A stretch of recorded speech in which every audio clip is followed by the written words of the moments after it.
Welcome once again to Bafundi Academy, our discussion on reproduction in plants and animals.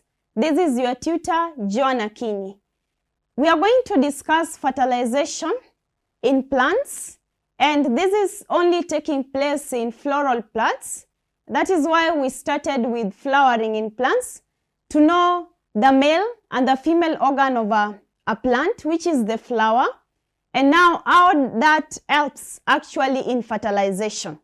Now in our objective, we only have two objectives. First, we are going to define some words and describe the fertilization in plants, and then later on we are going to discuss the changes that take place in the floral parts of a flower. We are going to discuss the changes in the carpels, in the calyx, in the ovaries, in the ovules, what they change to. In the staminate, we are going to discuss all those changes.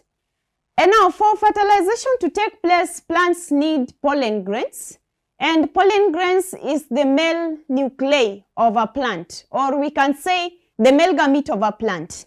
Now pollen grains contain what we call generative nucleus, and it also contains a tube nucleus. So it contains the two, generative nucleus and a tube nucleus. Now when pollen grain comes from the staminate, which is the male part of the flower, they come and then they land to the stigma, which is the female part of a flower. They absorb nutrient from the stigma, they germinate, and when they germinate, they form what we call a pollen tube. So the first thing is that the pollen grains are coming from the anthers, especially the pollen sac in the anthers.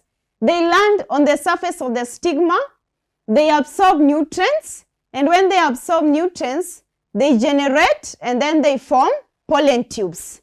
Now the pollen tube that is formed just at top at the stigma will go away round until it will reach the ovules. The ovules are in the ovaries, so it will be pushing its way through the cells until it reaches the ovules. And as it does so, it gets its nourishment from the cells. And then the tube nucleus, remember the tube nucleus, it's from the pollen grain, will occupy a position at the tip of the growing pollen tube. So that is the second step. And I want us to go sequentially, step by step, so that you understand this quite better. Meanwhile, we have the generative nucleus. It will follow behind the tube nucleus, and then it will divide. So the generative nucleus is the one that is dividing, and it is dividing to two male gametes. Remember, the pollen grain is the male gamete. So the generative nucleus will divide into form two male gametes, nuclei, and we are going to see what this gametes does. The pollen tube will enter the ovary through the ovule in a given all surface that is called the micropyle.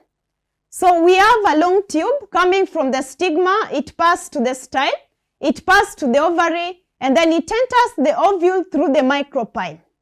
Meanwhile, the pollen tube will penetrate the ovule, so the ovule will disintegrate when the pollen tube penetrates it, and then the pollen tube will burst wide open. When it bites wide open, it is making a clear way for the passage of two male nuclei that were degenerated from the generative nucleus. Now, one male nuclei from the generative nucleus will fuse with the egg, and they form what we call a diploid zygote. That this diploid zygote will later on develop into an embryo.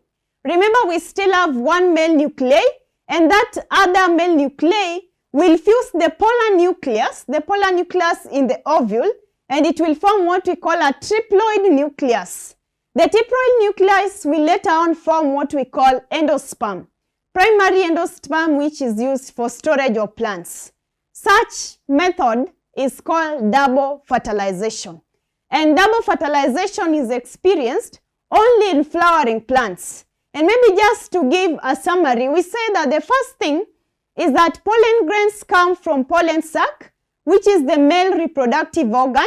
They land on the surface of the stigma, and once they land on the surface of the stigma, they get nourishment, they germinate, and then they form what we call a pollen tube. So the pollen tube will penetrate, through the style to the ovary and even to the ovules, and as it penetrates, it also gets nutrients or nourishment from those cells. Now, on its penetration, it bursts open and it gives two nuclei. We have the generative nucleus and then we have the tube nucleus. The tube nucleus goes hand in hand. It opens up through the micropyle and it gets to the ovule. Meanwhile, the generative nucleus will divide into two. It forms two male gametes. Yeah? And because the tube nucleus form a clear passage of these gametes, one male gamete will get out from the stigma to the style, and then it will get to the ovules. It will fuse with the egg cell in the ovule, forming what we call a diploid zygote. That diploid zygote will develop later on to form the embryo. The other male nuclei from the generative nucleus will go down. It will fuse with the tube nucleus, pollen nucleus, and then it forms what we call a triploid nucleus.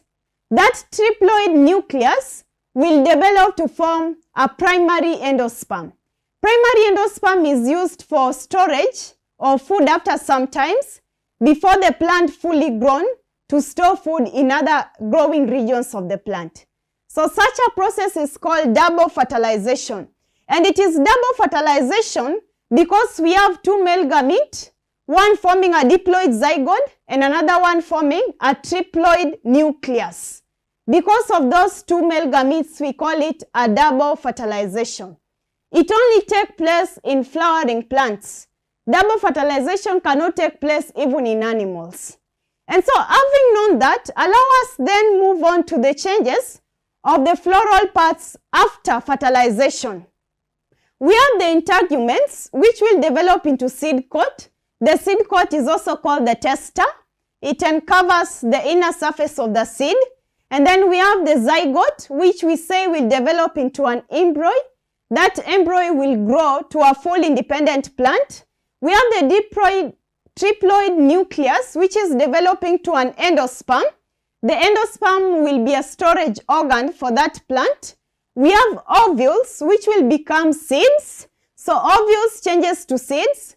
The ovary will come a fruit. So ovaries changes to a fruit.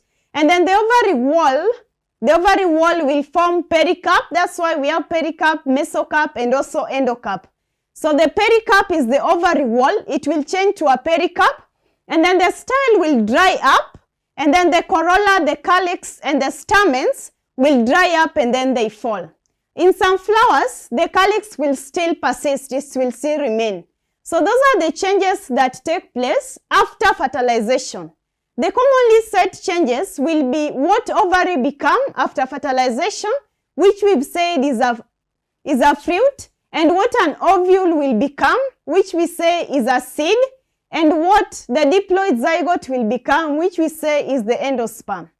If you have any question regarding what we have discussed, feel free to head over so that we can answer you accordingly.